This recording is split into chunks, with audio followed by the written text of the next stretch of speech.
અમદાવાદમાં વંદે માતરમના અપમાન મુદ્દે ભાજપે વિરોધ નોંધાવ્યો। ભાજપ યુવા મોરચા દ્વારા અહીં કેન્ડલ માર્ચનું આયોજન કરાયું હતું।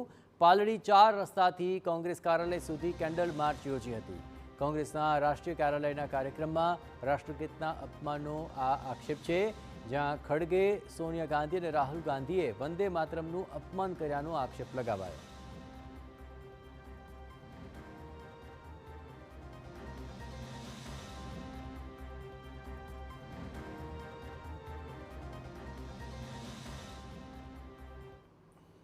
वंदे मातरम ये देशना हजारों स्वातंत्र्य सेनानी पोतानी जान न्योछावर करी वंदे मातरम बोलता बोलता अंग्रेजों कोरडा खाधा गोळीओ खाधी 80 वर्ष पछी संसदे ज्यारे पास कर्यु के बधा ज लोको आखुं वंदे मातरम गाशे त्यारे कांग्रेसना नेता सोनिया गांधी अधवच्चेथी वंदे मातरम ने कांग्रेस कार्यालय में रोकावडाव्या।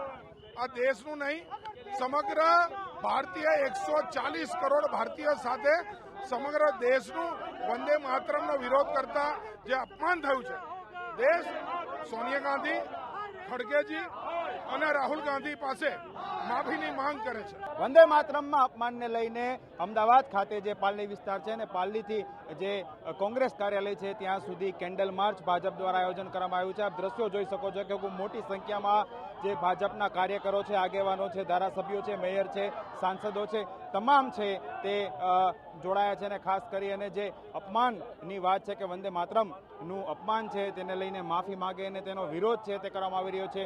આપ દ્રશ્યો જોઈ શકો છો કે જે કોંગ્રેસ કાર્યાલય બહાર ચુસ્ત પોલીસ બંદોબસ્ત ગોઠવવામાં આવ્યો છે। કોઈ પણ અનિચ્છનીય બનાવ ન બને તેની તકેદારી રાખવામાં આવી છે। કોંગ્રેસ કાર્યાલય જવાના તમામ રસ્તાઓ છે તે બંધ કરી દેવામાં આવ્યા છે। અને ખાસ કરીને આગેવાનો આપણી સાથે છે। શું કાર્યક્રમ છે? કોંગ્રેસે મુસ્લિમ તુષ્ટિકરણ કરીને વંદે માતરમને અધૂરું મૂક્યું। ભૂતકાળમાં જ્યારે આઝાદી પહેલા કોંગ્રેસના સંમેલનમાં આખું વંદે માતરમ ગાવાનો મુસ્લિમોએ વિરોધ કર્યો અને એમને અધૂરું મૂક્યું હતું।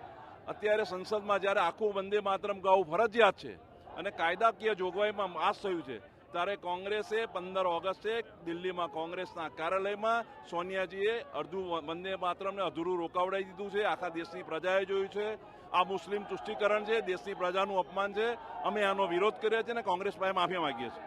હું દ્રશ્ય બતાવવા માંગીશ કે જે રીતે ખૂબ મોટી સંખ્યામાં જે ભાજપના કાર્યકરો છે, આગેવાનો છે, નેતાઓ છે, તેઓ કેન્ડલ માર્ચ છે તેમના દ્વારા યોજાઈ હતી અને સોનિયા ગાંધી તેમજ કોંગ્રેસ છે તે માફી માંગે તેવી તેમની માંગણી સાથે તેઓ કોંગ્રેસ કાર્યાલય ખાતે પહોંચ્યા હતા। કેમેરા પર્સન તોસીફ સાથે હરીન માત્રાવાડિયા, TV9 અમદાવાદ।